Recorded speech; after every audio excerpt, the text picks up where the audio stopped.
Hey, this is Melody, your East Tennessee real estate resource, and today I'm here in beautiful Lenoir City, one of my favorite towns in East Tennessee.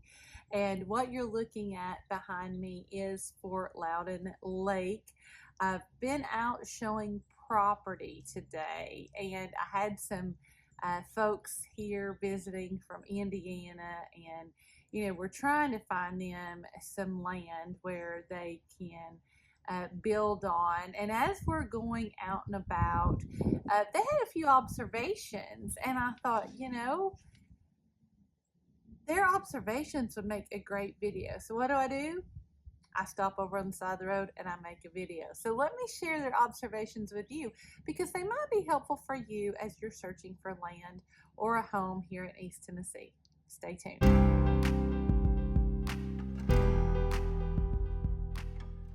So, I guess a few weeks ago, maybe a month, I don't know. Time flies when you're having fun, right? I had a client call me, and she's like, Melody, I just found the perfect property. I just found the perfect property. Can you please get me some information on it? And I don't know, it was around 1 o'clock, midday, and I said, sure. So, I go to the MLS, I try to find all the disclosures, find the parcel map to kind of see the layout of the land, get all of this stuff to her.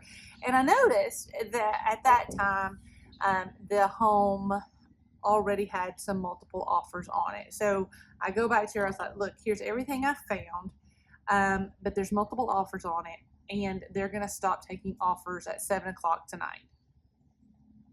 And she's like, well, I want to put an offer in. And I was like,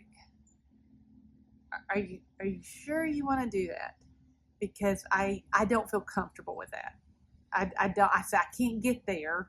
It was like 1 o'clock. Offers had to be in by 7. I said, I can't get there. I'm sorry. I do everything I can for my clients, but I already had prior commitments. I couldn't just drop everything. I said, I can't get there. And I said, I just cannot support you putting an offer in on a property where you haven't seen it and I haven't seen it. And so we ended up not doing it, which was great, because I have a moral dilemma with that. Some people do it. It works for them. It does not work for me. I at least want to be there and to be able to see that. And one of the reasons I have a really difficult time doing that is because I'm in real estate, and I know when I have a listing, I'm going to be truthful with my photographs, as truthful as I can be. But I also know people have different definitions of being truthful. And so I know sometimes when I'm looking at homes online and I think, oh man, this will be the perfect property, or it'll be the perfect landscape for what my clients are, and I'll send it to them and it all looks great, and we'll set up an appointment, or I'll set up an appointment and go see it on their behalf, or whatever, video recording or in person, whatever we do. And they're like, oh wow, this isn't at all what I thought it was. That happens 90% of the time. And because pictures do not pick up smells. Oh, friends, pictures do not pick up smells. And I also know that part of selling something is making it look the best it can look, right? So if there's a water stain on a wall, are you going to be able to see that in the photos?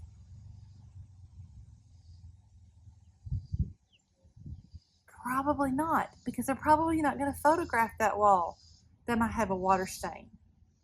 Or sometimes I've even seen a landscape that looks level in the pictures, and we get there and it's like this. And so I do not recommend ever, and I won't, I'll just be honest with you, I will not do a sight unseen offer for a client. I'll just say, hey, let's just, end our agreement now, and then you go find somebody else. I don't work that way, because pictures are deceiving. And when I was out with my folks today, we had some of the same issues. On paper, the property looked great, right? You could see not this particular body of water, but you could see a bottle of water in the pictures. We looked at all the disclosures. Everything looked great. And then we get there, and there's not only this kind of rolling hills, but there's that kind of rolling hills. And we're like, wait a minute, where would even be a spot to put a home? Like there's like not even enough space to make any part of it flat. Or part of it was, you know, it said it had water views, but you might have to stand on one leg and turn sideways, and then you might could see the water view. And again, I don't think it's that people are trying to be deceitful. I think it's their job to make what they have look the best they can.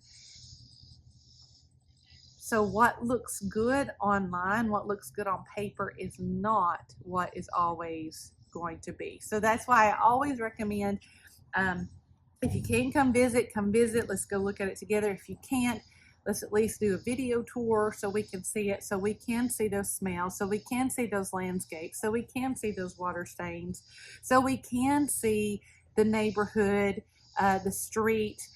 You know, some of the streets we were on today had potholes bigger than my head. Let's just be honest with you. And so that led to something like, okay, am I ever even going to be able to get building materials up this road, because the road is in such disrepair? Is it a private road? Is it a public road? Who takes care of that? And so you can't always see that stuff in photos.